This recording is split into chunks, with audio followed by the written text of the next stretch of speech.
2007. It was very horrible to live there, and there was many groups that wanted to kill people who didn't follow the rules. So my father was one of them.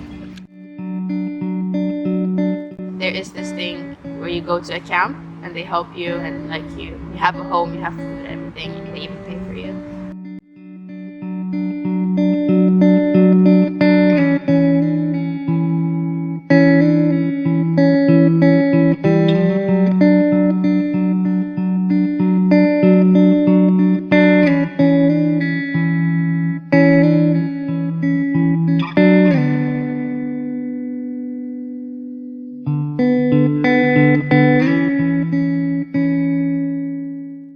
So hello, my name is Kamil.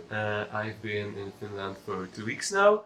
For example, in my city, in Warsaw, we had over 2,000 applicants for volunteering at the railway stations to help during the first days of the war. And when I think of examples of people being disrespectful to the refugees, I can only think of older people.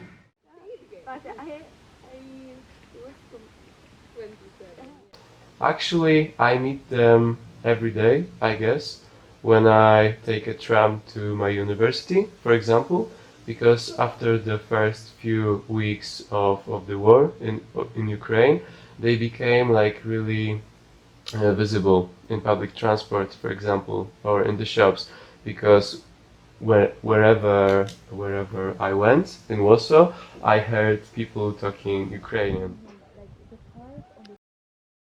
I think a lot of refugees try to come here and like have the place to come here, but we have limited resources, so we can't like take that as much of them as we would like to. So I think more people want to come here than what we can take. My roommate is from Helsinki, and she tells that they had a lot of refugees in their school, and it was hard first because everyone was like, oh, we don't know them, like, do they even speak Finnish? How are we going to interact with them?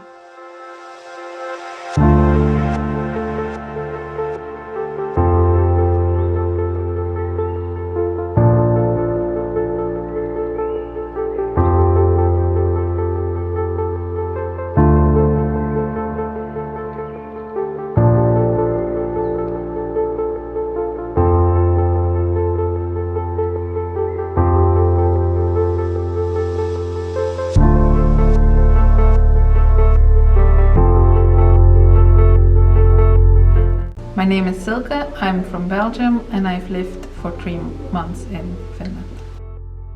During my 3 months that I lived here, I felt like people, or the Finnish people, kind of approached me, or they tried to connect with me in some way. Like I was living in Kuopio, the English was not that good from the Finnish people, but still they tried to say something.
2017 after living in Germany for 2 years. I mean, it's never easy when like you move from a place that you saw like as home and then you move to another place, and it takes time before you get used to and before you can even call that place home.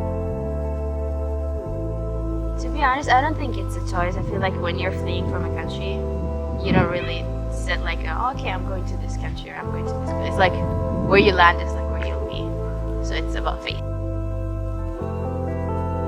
There is this thing where you go to a camp and they help you and like you have a home, you have food and everything. They even pay for you. So I feel like Sweden is a very, very welcoming country. I was a little. I moved here in 2013. So I was 10 years. Yeah. Now it was good, but I didn't know what I'm going. You know. I'm from Sudan, but the family there, they come from Eritrea. They get the chance to get to Europe or somewhere in Europe. So we get Sweden.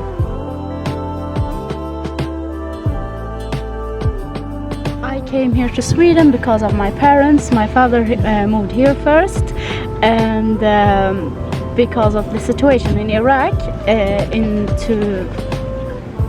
2007, it was very horrible to live there, and there was many groups that wanted to kill people who didn't follow the rules. So my father was one of them. So they forced him to get out of the country. So my father decided to go to Sweden. It was so hard to live here at first. The culture, the language. I can speak Arabic, but not so good as many Arabs do. Mm-hmm. So there's many words that I don't understand. When I read a book in Arabic, I don't understand everything because they forced me to speak only Swedish. Even when I had Arab friends in school, we were forced to speak Swedish only. Mm-hmm. So they wasn't so open to the new immigration who came here to this city. But if you go to other cities like Stockholm or Malmö, Göteborg, Gothenburg, you got to see many Arabs there, so mm-hmm. There's no problem.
Maybe for the nature and because like the economy is good here.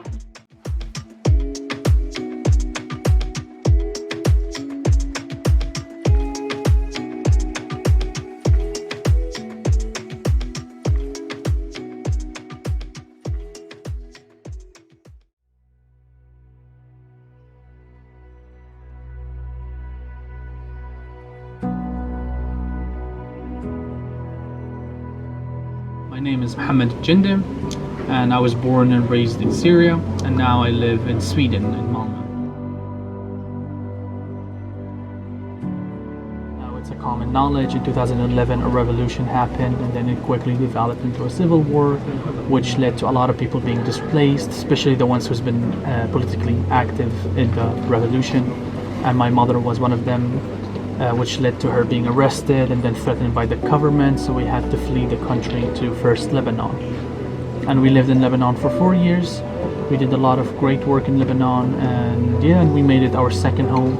And then in 2017, in the end of 2017, we came to Sweden. And how we've been able to do so is because my dad actually left into illegal roads, like a lot of Syrian refugees, to Sweden. I think somewhere in 2014, 15. And then it took him 3 years to get us all, like, to do family reunification, and then we got all to Sweden in December 2017. It was nice. Like, it wasn't the most exciting thing in my life, of course, because I spent 4 years in Lebanon. You know, from being 12, 13 in Lebanon to being 17. So that's where I kind of grew up, shaped my personality. And then at some point it felt like I was being displaced again, you know? Like when I started dealing with the fact that I'm a refugee in Lebanon, I immediately became a refugee in Sweden. So it was like reliving the experience all over again.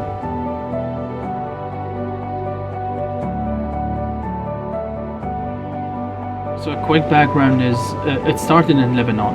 The thing, as I said, I was out of school and I was too young. I was like 13, 14 and I couldn't go to school.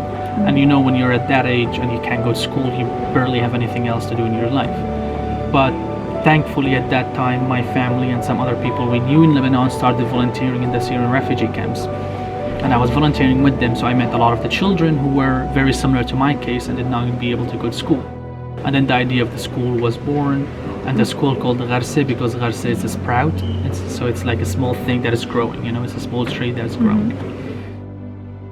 And this lovely, lovely 3 ladies heard about it and they were like, you know, we want to help, let's start an NGO. And I was like, okay, let's do it. And then the NGO started in beginning mid of 2018. And then since then we've been working here in how to raise awareness about refugees here, but at the same time try to raise money for the school that is in Lebanon.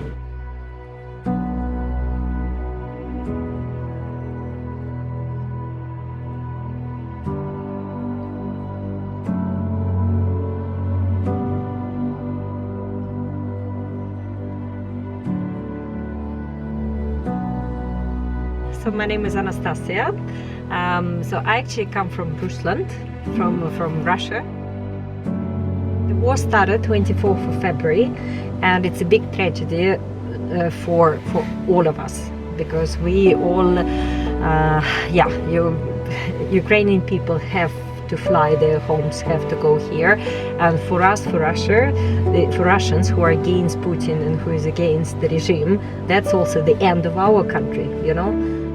When the war started, we knew that we speak Russian, we speak Ukrainian, we have connections, we know Swedish, so we cannot just do nothing, we need to come and do something.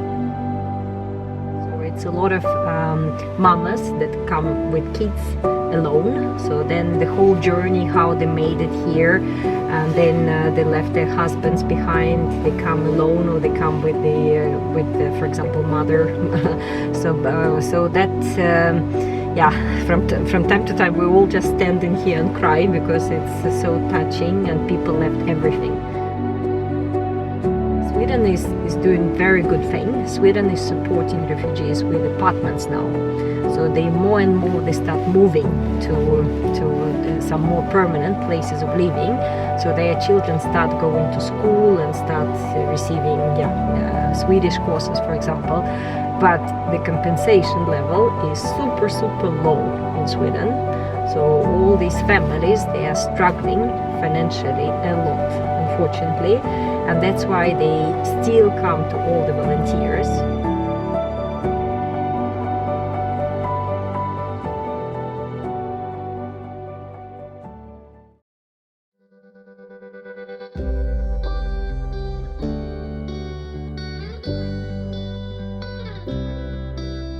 My name is Jonas Holgersen, and I'm living in the city Aalborg, and in my professional life I'm a lawyer, but then I got involved into this refugee crisis and started this project to help Ukrainians in Denmark. To start with, we negotiated with some municipalities and did send our first bus to the Moldovan border. and that's like, I don't know, that's a 3 days trip, right? And also back. So that was just crazy. And how could we take people out who's voluntary doing it and have a job at the same time and to take like 5 or 6 days out? That's wild. And also have translation and so on. So we shifted pretty fast our strategy, and then we found out it's actually we would cut our costs per person to take the low-cost plane companies. So that would be fast, and we could bring them in small groups. We have a thinking by law that we need to integrate them, right? We need to teach them in Danish. If we were smarter, we would think, why don't we just bring them English, right? Because English, they can use it when they're here. You know, we can sit and talk because you're Portuguese, but you're able to speak English, right? That's the connection, right? So we are connected, but that would be awesome if we had that with the Ukrainian people as well. And Danish is good for nothing inside Ukraine, in Odessa or Kharkiv or wherever they're from. But English is just awesome. It can connect us.